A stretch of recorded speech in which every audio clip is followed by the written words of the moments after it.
నిత్య పూజలివివు నేరిచిననో ప్రత్యక్షమైనట్టి పరమాత్మునికి నిత్య పూజలివివో.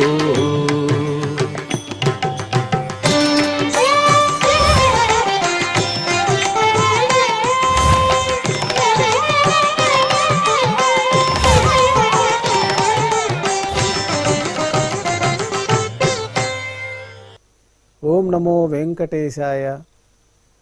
ఈరోజు శుక్రవారము, శ్రీ శోభకృతనామ సంవత్సరము, ఉత్తరాయణము, శిశిర ఋతువు, పాల్గొన మాసము, శుక్లపక్షము, షష్ఠి తిథి, కృత్తికా నక్షత్రము, మార్చి 15, 2024.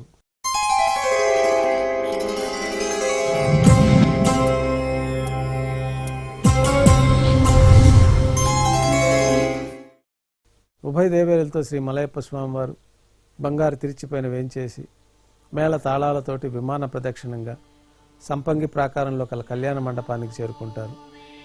కళ్యాణోత్సవం ప్రారంభమవుతుంది.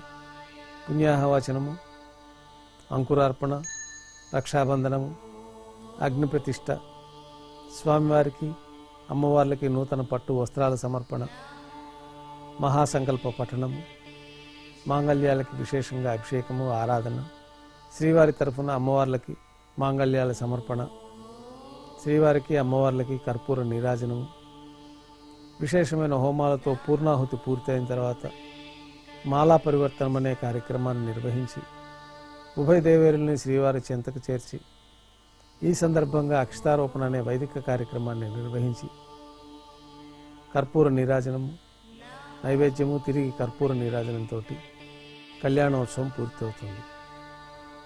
ధ్వజస్తంభం వద్ద కల అద్దాల మండపానికి ఉభయ దేవేరులతో శ్రీ మలయప్ప స్వామివారు వేంచేస్తారు. వేద పారాయణ నడుమ ఊంజల సేవ నిర్వహించి కర్పూర నీరాజనంతో ఊంజల సేవ పూర్తి చేసుకొని శ్రీదేవి భూదేవి సమేతంగా శ్రీ మలయప్ప స్వామివారు మేళతాళాలతో ఊరేగింపుగా ఆలయం వెలుపుల కల వైభవోత్సవ మండపానికి చేరుకుంటారు. ఆర్జిత బ్రహ్మోత్సవంలో భాగంగా బంగారు గరుడ వాహనం పైన శ్రీ మలయప్ప స్వామివారు వేంచేస్తారు. కర్పూర నీరాజన సమర్పణతోటి గరుడ వాహన సేవ పూర్తి అవుతుంది. హనుమంత వాహనం పైన శ్రీ మలయప్ప స్వామివారు వేంచేస్తారు.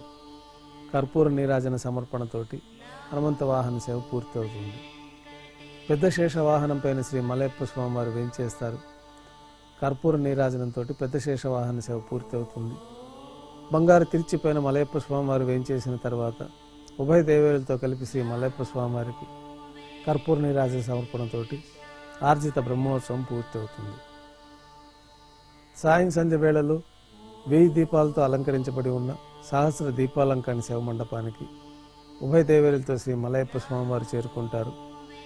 వేదం, గానం, నాదం నడుమ సహస్ర దీపాలంకరణ సేవ జరిపి నక్షత్ర నీరాజనము, కర్పూర నీరాజనం ఇవ్వడంతో సహస్ర దీపాలంకరణ సేవ పూర్తి అవుతుంది. ఉభయ దేవేరులతో శ్రీ మలయప్ప స్వామివారు 4 తిరువీధుల ఉత్సవం జరుపుకొని ఆలయంలో వేంచేస్తారు. ఆలయంలో నైవేద్యం పూర్తయిన తర్వాత గర్భాలయంలో వేంచేస్తారు. వెంటనే రాత్రి తోమాల సేవ ప్రారంభమవుతుంది. ఉదయం సమర్పించిన పుష్పమాలికలు సల్లింపు చేసుకుని గర్భాలయాన్ని శుద్ధి చేసుకొని పంచపాత్రలో శుద్ధ తోయాన్ని నింపుకొని ఆగమోక్తమైన ఉపచారాలు స్వామివారికి ఉత్సవమూర్తులకి సమర్పణ గావించి కొత్త పుష్పమాలికలతోటి మూలవర్లకి ఉత్సవమూర్తులకి అలంకరణ జరిపి చతుర్వేద మంత్రాలతో మంత్రపుష్పాన్ని సమర్పించి నక్షత్ర నీరాజనము, కర్పూర నీరాజనంతో రాత్రి తోమాల సేవ పూర్తి అవుతుంది. అష్టోత్తర శతనామార్చన నిర్వహించిన తర్వాత రాత్రి నైవేద్యంలో భాగంగా అన్నప్రసాదాలు, పన్యారాలు, దోశ, ఘంటానాథం మధ్య నైవేద్యంగా సమర్పించి తిరువీసిన నైవేద్యం పూర్తయిన తర్వాత భక్తుల్ని సర్వదర్శనానికి అనుమతిస్తారు.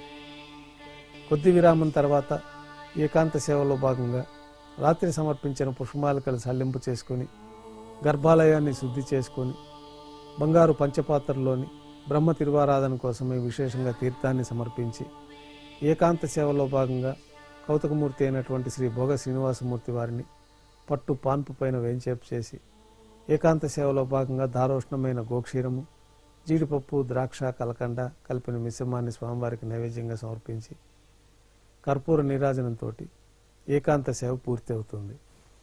ఓం నమో వెంకటేశాయ.